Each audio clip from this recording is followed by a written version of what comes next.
Some big news in the tech world. Apple's iTunes is coming to the Windows Store. The company made the announcement Thursday at its Build Developers Conference. That's taken some by surprise, to say the least. CNET tweeted, #iTunes is coming to the Windows 10 store. Also, hell has frozen over.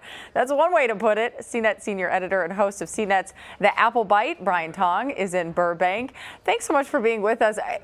Really, can you put this into perspective for us? How big of a deal is it that Microsoft is allowing iTunes on its latest update?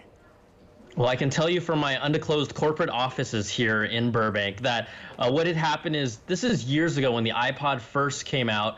Apple had iTunes, and Steve Jobs had always joked that, the hell will freeze over when a piece of Apple software ends up on the Windows platform. Now, about a year and a half or 2 years later, they did put iTunes on Windows machines, and it has been kind of the more, the older version, not as polished. But what this announcement is, it's kind of like hell has frozen over really a second time, where iTunes will now be on Windows Store, which is kind of really their polished interface, also direct download to their new Windows platform that is versatile on both desktop and tablet formats. So this is getting the modern iTunes with everything like Apple Music, all the purchases that you have available on Windows. And it's kind of a little admission of just how powerful the ecosystem of Apple is compared to Microsoft's ecosystem.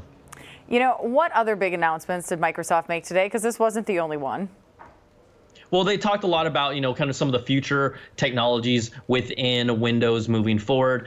They showed this kind of really cool feature called like a timeline that allows you to kind of scrub up and down and reveal really all the past documents, things you've worked on, websites, just kind of like almost in an easy timeline where you can scrub it. So they had other announcements like that of just where they're going forward with the Windows platform. And we know that their bread and butter is Windows. They have it on over 500 million devices. Whoa. And some people may not think Windows is the sexiest thing, but quite honestly, it makes a lot of money. So it is really their bread and butter. Exactly.